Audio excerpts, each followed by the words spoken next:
All this is Dr. Mobeen Sayed. Welcome to one more show. The discussion today is really important. One of the topics today that I want to discuss first is COVID on the way out? So I understand that COVID could become uh, a nuisance with us that would live like common cold for a long time and may not be on the way out. But the COVID as we know it, the deadly one, is that something that is going to go out or not? So let's talk about that. And then I have a number of other interesting updates as well, including children restrictions with the COVID boosters or sorry vaccines, plus the travel bans that are being lifted. So let's start our discussion. And once again, my arm was not doing very well yesterday, so I didn't draw again. My apologies. Hopefully, most of this work today that we'll do can be done with this presentation as well. So forgiveness is that fragrance, the violet sheds on the heel that has crushed it.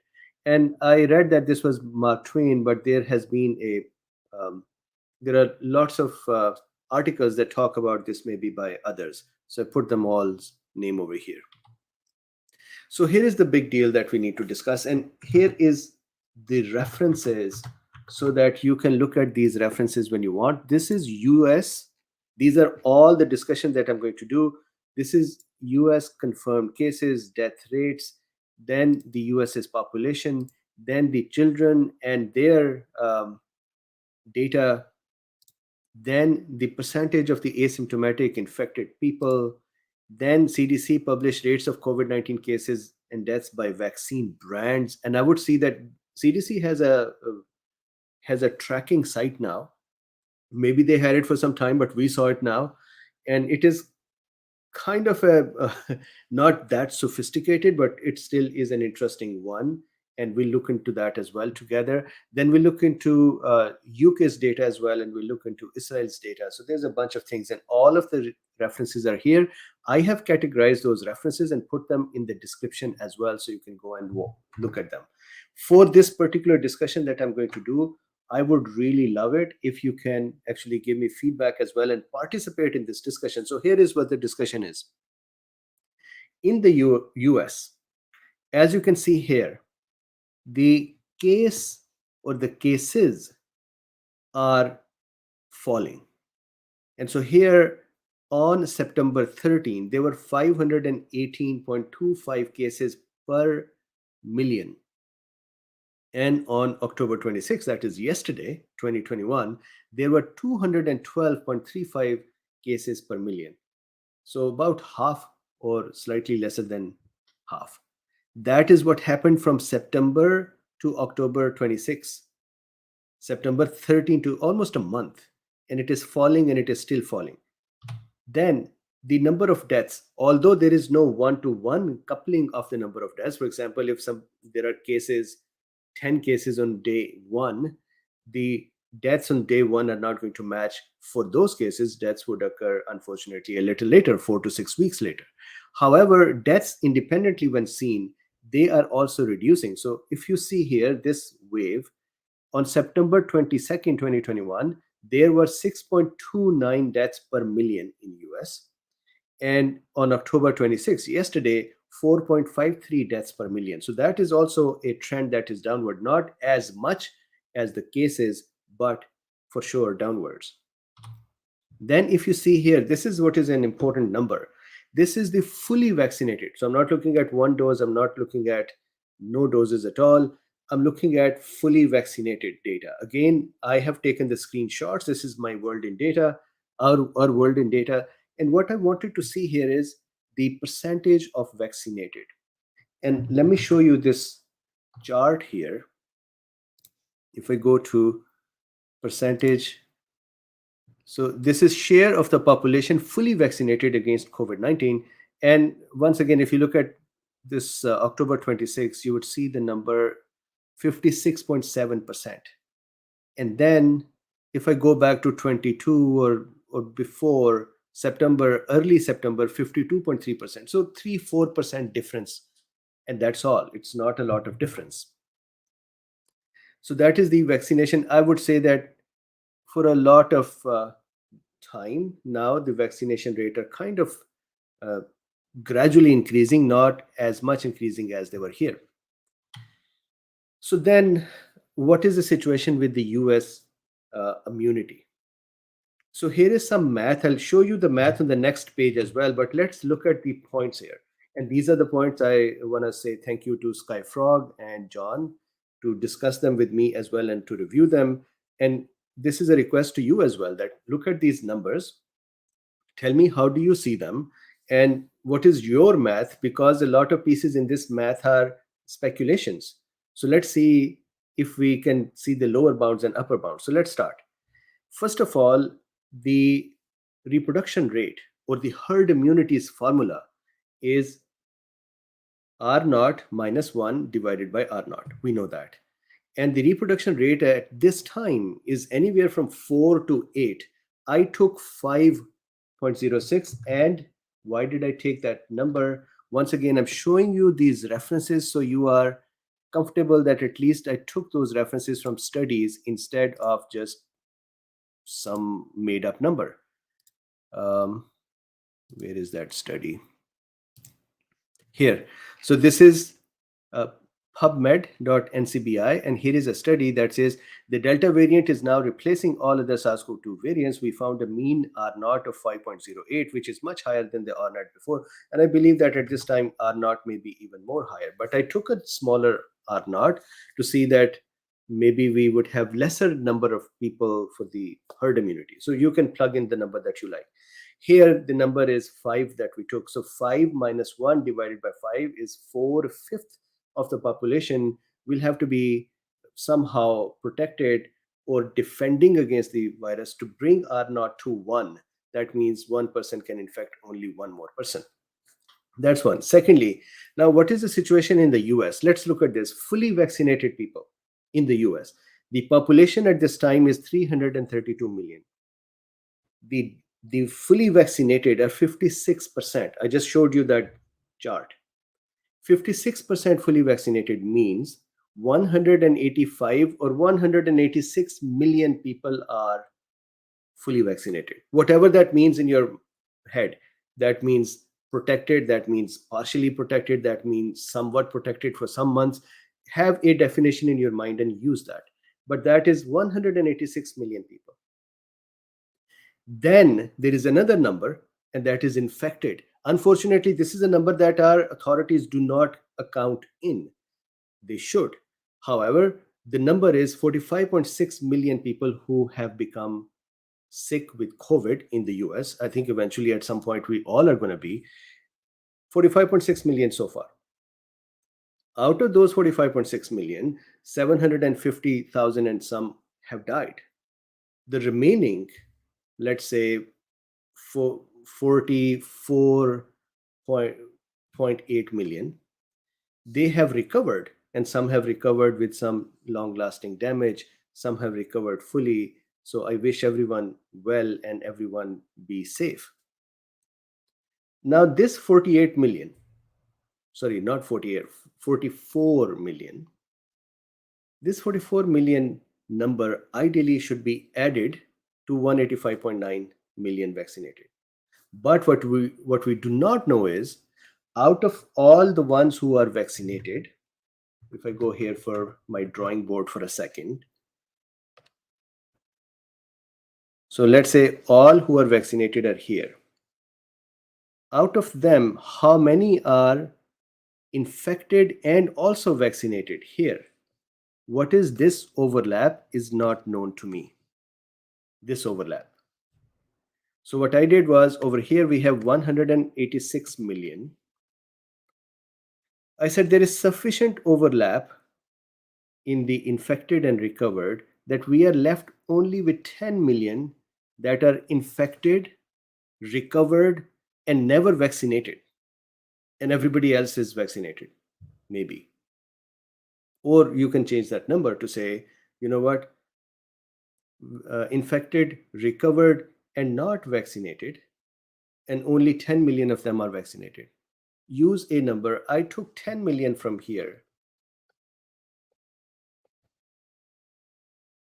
and added them to this. And I considered everyone else in this group to be vaccinated. So just 10 million are infected, not vaccinated, and are protected in some way because they are exposed as well. We have done these discussions before with the studies that a um, there is protection for these folks as well. So that is the second part. So let's say now we are at 186 million people who are in some protection. Then children. US has 73 million children. Out of them, 11.2 million have already been um, vaccinated. So that is another 11 million that is part of it, 185 million already. The remaining children are 60 million ish. So let's leave them alone. So that is a population that is not vaccinated, let's say, and only 11 million. So this 185 million total vaccinated in the US includes 11.5 million children that are vaccinated. So 60 million children, or 61, 2 million are left. We leave them in our mind for a second. Then next, the asymptomatic cases. Those who actually became infected, they didn't even know that they were infected and they recovered. We actually don't know how many. There was a study by Stanford that said 5% of the community. Then here is a South Korean study, and let me just quickly show it to you. There's that study over here.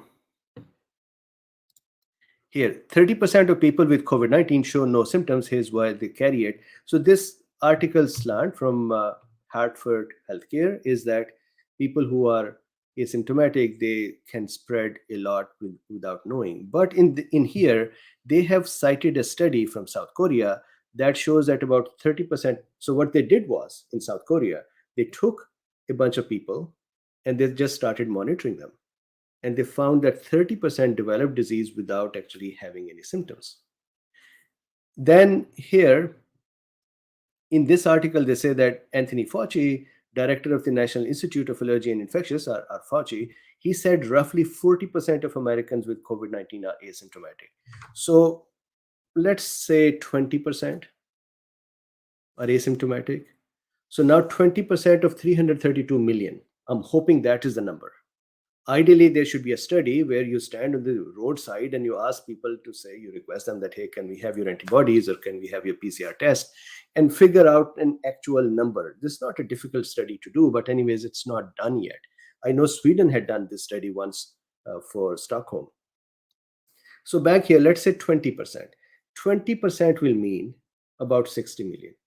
Again, this 20%, maybe you can take a lower bound and say 5%, as Stanford did, which will mean 15, 16 million. Correct? So this number can be up and down, but let's say 20%, 60 million. So now we have 196 million already vaccinated plus infected and recovered. Look, I'm not adding all the infected and recovered, just 10 million from there. And then from here, instead of taking 30% or 40%, another 20%, that is 60 million. That makes it, if I go to the next page, so 186 million plus 10 million plus 60 million is 256 million people out of 330 million, 32 million. So we are 76% there. The people that are left, if this math is right, and what you can do is you can take 5% instead of 20% and do the math with that, and then the number would come down another 15 million. So you another, not 15 million, another 40 million. So you can do those maths and see, here are the numbers that I took. So we are left with 78 million people. We know that out of those, at least 60 million are children. That we know because there are 73 million children. Out of them, 11 million are vaccinated. The rest are not. And they are there. So 60 million are those. That means we are left with whatever is left. That is 20 million or 30 million or 40 million. That is the adults left. Right? So here with my math, you saw the assumptions before, you saw my homework before, 28 millions. So there are really 28 million folks left. Children are much more protected, but they are another 60 million-ish that is left. So What will happen next? What will happen next is, and this is another study over here. This study showed, and it ties into the discussion that we're doing. This is a UK study that said those who are vaccinated or those that had a previous infection, the reinfection rate in them, previously infected, not vaccinated, previously infected, reinfection rate, the risk of reinfection is 84% lesser than the risk of primary infection. So now if we back up for a second from all this math, what this means is that these cases are dropping, falling because of multiple dynamics. Cold could be one, fine. People say people go in their houses, and some people say that increases the transmission, others says that reduces the transmission. So weather could be one. Vitamin D, knowing that we can take care of ourselves, be better, that could be another. Mask could be another. Physical distance could be another. Vaccinations themselves are another. People becoming sick and recovering, that has been another. Regardless of all of that, we have a big chunk of the society that has now become either exposed or trained for the virus. So now what would happen is these cases would continue to fall. There may be spike again, but that spike is going to look like UK spike. Or let me back up, if you are not happy with the UK numbers, let me back up and say the spike would look like this.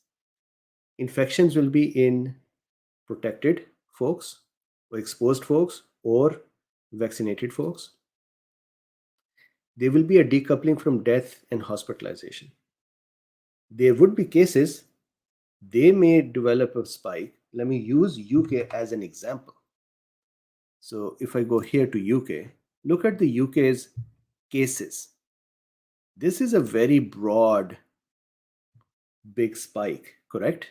So for example, UK 44,779 cases on October 25. But if you go to the deaths, this is the COVID-19 deaths per million here. So if you see here, I do not know if it is clear or not, but I wanted to keep that menu on the side. Let me reduce the size here. So if you see here, the deaths and the death rate per million has been very constant. It is not hovering high as it was here with the previous spikes. This decoupling has occurred. So I'm giving you this as an example. I know that some folks actually do not believe that UK is doing well, so I don't want to get entangled in that discussion right now. I want to give you an example that what would happen is if US now develops another wave, I think, and this would be good if this happens that way. So it's not that, I think what would happen is there may be now in vaccinated and protected people from reinfection, from previous infection, they would get infected, but deaths and hospitalizations will be less. So that is one important data point that I wanted to share with us. Continuing with our discussion, one thing that I thought was interesting is that what we should do to become more sure, one, the data that I just did, we should actually do this math with the lower bounds. For example, instead of saying 20% immunity, asymptomatic, let's say 5%. Similarly, let's say children out of 73, the remaining are 60, and then see what percentage of them are actually protected. We know they're mostly protected. Similarly, 45.63, how about we take all of them as also protected with the vaccinated? And maybe there is not much overlap between them, and look at that number. But as you can see, the numbers are now building up. Society is becoming more and more safe. Although we are all still vulnerable, at some point we will get an exposure. But the protection is building up.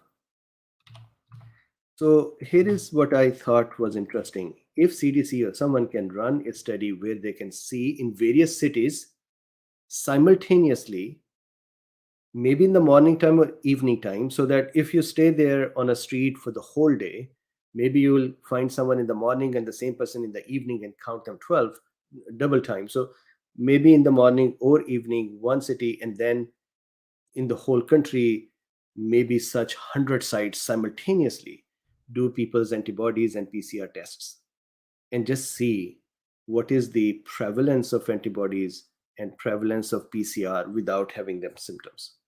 Don't ask them for a lot of information. Just, hey, do you want to tell us if you have fever or those or cough? I think this will be a very useful study to do. And it's not going to be an expensive study. Second part, I want to show you the CDC's site, which I'm sure that you have already seen. I may be late to the game here. Um, where is it? I'm going to show you everything except that. This one. So you may have seen this dashboard over here where they say overall cases and they give the case rate by vaccinated or not. I think there should be a third category added here, and that should be previously infected. And that should be also monitored and presented. I think there is something to learn from there. Maybe we are sitting here and saying, you know what, previously infected, here are the studies that show their protection is even 12 times better than vaccinated. Maybe that's wrong. Maybe CDC can actually collect that data and show us here and say, look, that data is not correct. Maybe that is correct. And maybe that would help CDC to figure out, well, we have 45 million people who have been infected and recovered. They are good. Plus, we have vaccinated so many. So we are actually reaching a goal of people becoming more and more safe from this virus faster than we thought. It's a good thing. It's not a bad thing. But this is their dashboard. It is an